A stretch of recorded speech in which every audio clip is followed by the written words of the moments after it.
Assalamualaikum warahmatullahi wabarakatuh. Halo teman-teman, jumpa kembali dalam channel Kelas Pak Syam. Nah, pada video kali ini kita akan coba berbagi cara membuat drive bersama pada akun ID Belajar. Nah, bagi kalian yang belum mengetahui cara membuat drive bersama, bisa menyimak video ini hingga selesai. Oke teman-teman, langkah pertama langsung saja kita masuk pada browser. Di sini browser yang saya gunakan adalah Google Chrome ya. Kalau teman-teman punya browser lain silakan. Oke, kita langsung klik dua kali di sini untuk masuk. Setelah itu di sini tinggal kita pilih akun mana yang akan kita gunakan. Nah, untuk akun silakan gunakan akun ID Belajar. Kenapa? Kalau kita gunakan akun biasa maka kita tidak bisa membuat drive bersama. Jadi drive bersama itu bisa dibuat oleh akun premium ya. Dalam hal ini ID Belajar ini adalah akun premium yang sudah disiapkan atau dibuatkan oleh Kementerian Pendidikan. Oke, langsung saja kita masuk menggunakan akun ID Belajar.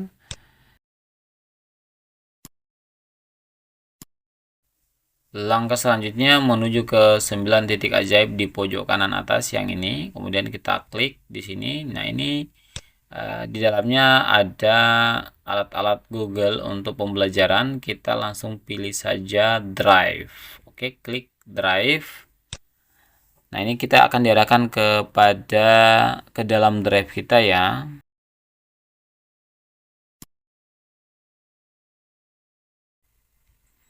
Ini Drive saya ya.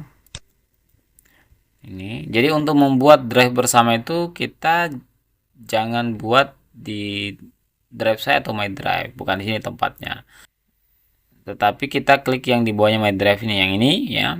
Kita klik di sini, ini drive bersama. Nah, perhatikan di sini untuk drive bersama saya di sini ada 4 ya.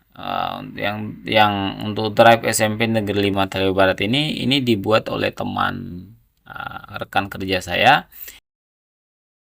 Nah, sedangkan untuk 3 drive yang di atas ini untuk kelas 7A, kelas 8, kelas 9 ini saya buat sendiri untuk drive bersama yang saya buat dengan para siswa yang saya ajar. Nah, bagaimana cara membuat drive bersama? Langsung saja kita klik kanan di sini ya.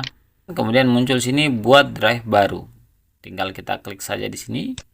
Nah, setelah itu muncul kolom untuk menuliskan apa nama dari drive bersama ini. Misalnya sini saya tulis saja namanya Kelas Pak Syam. Oke, setelah itu tinggal kita buat drive bersama. Nah, maka akan muncul drive bersama itu. Ini kita kembali dulu ya. Nah, ini muncul drive bersama untuk Kelas Pak Syam. Kita klik di sini, kita masuk. Di dalamnya masih kosong ya, karena belum ada file yang kita masukkan. Nah, selanjutnya apa yang akan kita lakukan? Kita misalnya mau ganti tema nih. Ini gambar ini, kita klik segitiga ini ya. Kemudian kita menuju ke ini ya, yang theme ini. Kemudian pilih saja yang bagian atas ini untuk mengganti gambarnya. Ini ada gambar-gambar, ada beberapa gambar yang sudah disiapkan. Karena ini terkait dengan pembelajaran, misalnya saya pilihnya gambar yang ada hubungan dengan pembelajaran. Mana ya misalnya saya pilih yang ini saja, yang ada gambar. Nah, ini ya, ada gambar pensil, buku, dan segelas kopi. Kemudian langsung kita tinggal select saja ini di bagian pojok kanan bawah, select. Maka nanti gambar ini akan berubah ya. Kita tunggu ini jaringan. Nah, ini sudah berubah gambarnya. Nah, selanjutnya perhatikan di sini yang bisa mengakses file drive bersama ini baru satu orang. Satu orang itu ya tidak lain dan tidak bukan adalah saya sendiri ya. Kita yang buat drive ini. Nah, posisi kita di sini sebagai manajer. Selanjutnya bagaimana cara menambahkan orang atau email orang lain agar mereka bisa mengakses drive bersama ini. Nah, caranya berarti tinggal kita klik segitiga ini, kemudian masuk di manajer member di sini ya. masuk, kemudian tinggal kita masukkan saja. Nah, misal kalau yang ini saya klik ini langsung muncul beberapa ID belajar ya. Ini ID belajar atau email.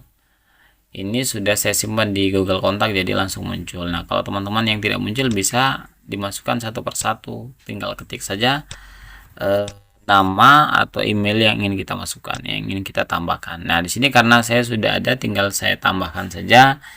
Nah, misal sini saya masukkan ini satu ya, Heru Fajri, kemudian Delmawan ya, saya masukkan ya. Selanjutnya ini. Nah, misalnya saya masukkan 4 orang saya dulu ya. Nah, untuk 4 orang ini aksesnya mereka terhadap drive bersama ini mau seperti apa? Sebagai apa ya? Ini bisa kita atur di bagian kanan ini. Ini ada content manager yang mereka posisinya di sini kalau kita lihat sebagai content manager. Content manager ini dia ketika mengakses drive bersama mereka bisa melakukan hal-hal ini ya. Ada edit ya, kemudian bisa ini ada juga mendelete, membagikan konten yang ada di dalam drive bersama. Atau kalau kita tidak ingin mereka mengedit, menghapus ibaratnya mengatur konten file yang ada di dalam, kita bisa pilih viewer, kemudian sebagai komentar atau sebagai kontributor. Kalau untuk kontributor dia hanya bisa memasukkan dan mengedit file, tetapi dia tidak bisa menghapus ya, menghapus file ya, dan tidak bisa membagikan file. Nah, ini dia terbatas. Nah, atau kita mau atur dia sebagai manajer juga boleh ya, sebagai manajer yang aksesnya lebih besar. Sebagaimana ini aksesnya sama dengan kita yang buat drive, tapi kan ini karena yang saya masukkan siswa, saya atur saya sebagai kontributor di sini. Oke. Nah, kemudian di sini ada pesan yang bisa kita kirimkan kepada mereka. Misalnya kita kasih pesan bahwa Anda atau kalian masuk ke dalam drive bersama. Ini drive-nya namanya kelas Basyam. Nah, kemudian mereka bisa mengakses file drive itu dan melakukan hal-hal yang kemudian sudah kita atur, misalnya dari kontributor saja. Oke, selanjutnya kalau sudah selesai, gini tinggal kita send saja. Jadi kita send ini, kita simpan, maka jumlah orang yang bisa mengakses drive bersama ini sudah jadi 5 orang. Kita bisa cek siapa-siapa saja di sini ya. Ini ada saya sendiri sebagai manajer, kemudian Ahmad Khairul Fadil sebagai kontributor, kemudian ada Delmawan kontributor, Fadil, Falik. Nah, di sini masih bisa kita rubah kalau ingin kita rubah. Misalnya Delmawan ini saya rubah statusnya sebagai content manager dia ya, karena dia misalnya sebagai ketua kelas, misalnya seperti itu, bisa kita. Kemudian tinggal kita save saja di sini, save. Jadi dia berubah. Untuk si Delmawan ya, dia sebagai content manager. Teman-teman yang lain masih kontributor. Oke, nah ini di dalam drive bersama ini masih kosong, tinggal dimasukkan saya nanti file-file yang ini kita masukkan ke dalamnya agar drive ini bisa terisi. Oke, demikian cara membuat drive bersama pada akun ID Belajar. Mudah-mudahan bermanfaat. Terima kasih telah menonton video ini dan sampai jumpa lagi pada video selanjutnya. Wassalamualaikum warahmatullahi wabarakatuh.